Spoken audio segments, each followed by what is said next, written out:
अस्सलाम वालेकुम दोस्तों, मैं हूं अली रजा, ट्रेनर फैसिलिटेटर। हमारा आज का टॉपिक है how to handle entry test pressure. जैसा कि अभी एंट्री टेस्ट की मौसम चल रही है और बहुत से बच्चे बच्चियां बहन भाई जो है वो एंट्री टेस्ट की तैयारी में लगे हुए हैं। गुज़िश्ता 6 महीने से मुख्तलिफ सेंटर्स, स्कूल्स, ग्रुप स्टडीज में मुकम्मल तैयारी की कोशिश की जा रही है। अभी कुछ दिन बाकी है एंट्री टेस्ट हल करने में, लेकिन चंद अहम चीजें जो एंट्री टेस्ट के बारे में मैं आपको बताना चाहता हूं वो आज डिस्कस करेंगे। होता इस तरह से है कि मोस्ट ऑफ द टाइम हमारी तैयारी मुकम्मल होती है, लेकिन प्रेशर की वजह से हम एंट्री टेस्ट क्लियर नहीं कर सकते। तो आज हम सीखेंगे how to handle that pressure. उस प्रेशर को हमने किस तरह से हैंडल करना है। हमारा आज का सबसे पहला टॉपिक जो है, सब टॉपिक वो है don't compare yourself with any of your colleague, your cousin, your brother, sister, your friend। यानी किसी भी दोस्त के साथ, किसी भी कलीग के साथ, किसी भी क्लास फेलो के साथ, किसी भी ग्रुप मेट के साथ अपने आप को कंपेयर नहीं करना प्रिपरेशन के हवाले से। यानी आपने कितनी प्रिपरेशन की है उसके हिसाब से आपने अपने दोस्त को कंपेयर नहीं करना या अपने आप को उसके साथ कंपेयर नहीं करना। होता इस तरह से है कि हम मोस्ट ऑफ द टाइम अपनी स्टडी मेजर करने के लिए किसी और की स्टडी को देखते हैं। यार अली ने बहुत ज्यादा पढ़ा हुआ है, मैंने कुछ नहीं पढ़ा, तो मैं शायद एंट्री टेस्ट पास ना कर सकूं, सिर्फ वो लेकर जाए। इस वजह से हमारा जो कॉन्फिडेंस लेवल होता है वो बिल्कुल डाउन लेवल पे आ जाता है। तो उस कॉन्फिडेंस को बरकरार रखने के लिए, उस लेवल को मेंटेन करने के लिए हम कंपैरिजन से दूर जाएंगे। हमें अपने आप को किसी के साथ भी कंपेयर नहीं करना।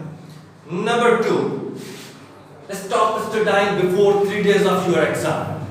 हमारे बच्चे क्या करते हैं कि एग्जाम नाइट तो दूर की बात है, एग्जाम हॉल में बैठे हुए होते हैं और आंखें बंद करके फट फट फट फट फट फट पढ़े जाते हैं। ये पॉइजन है, ये स्टूडेंट्स के लिए खतरनाक है, ये बहुत ज्यादा खतरनाक है, इसको अवॉइड करना है।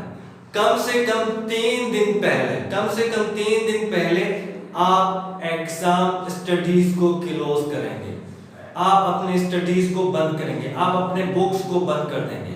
यानी एंट्री टेस्ट से 3 दिन पहले आपने स्टडीज खत्म करनी है। आपने स्टडीज के लिए नहीं जाना, आपने कोई किताब, कोई बुक, कोई रफ कॉपी, कोई एग्जाम, किसी भी किस्म की प्रिपरेशन नहीं करनी।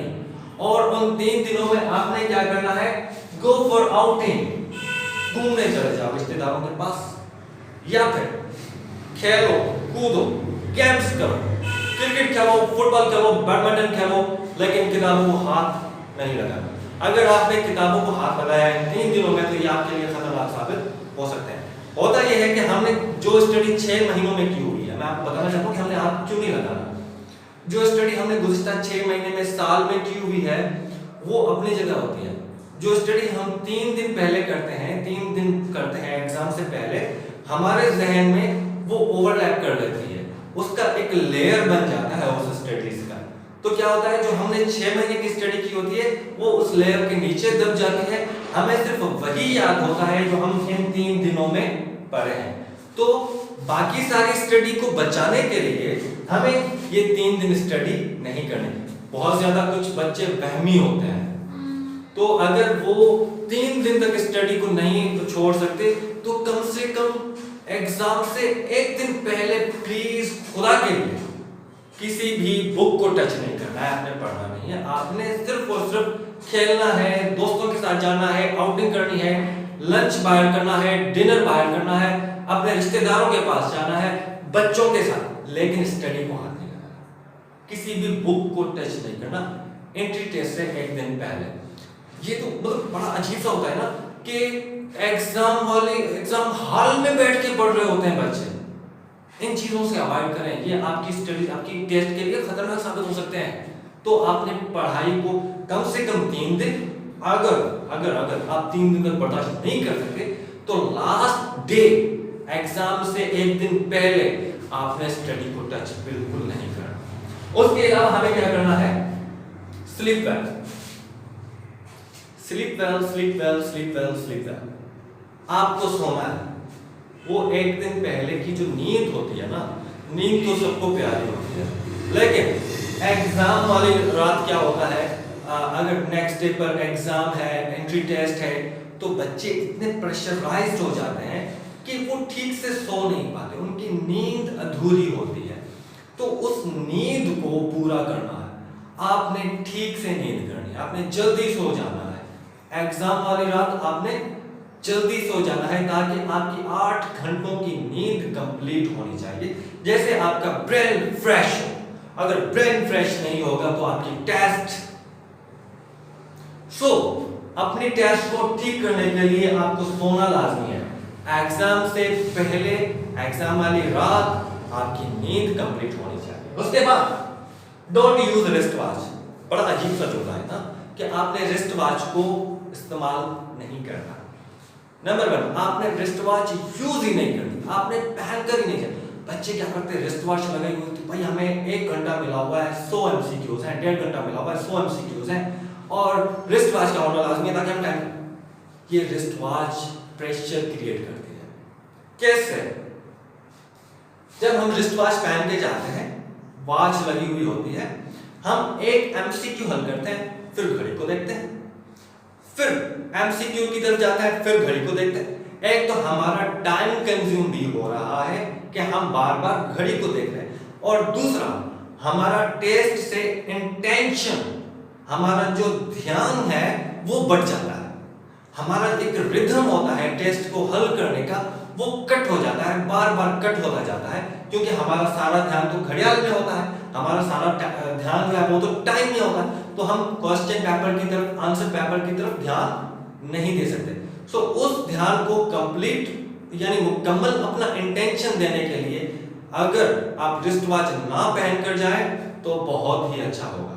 लेकिन अगर आप पहनकर जा रहे हैं तो खुदा के वास्ते उसे बार बार ना देखें, उसे बहुत ही कम यूज करें, बहुत ही कम उसका इस्तेमाल करें, और जैसे आपका वो जो एक टाइम भी बचे, आपके ऊपर जो टाइम का प्रेशर आता है, क्योंकि रिस्ट वॉच पहनने से आपके ऊपर टाइम प्रेशर क्रिएट हो जाता है।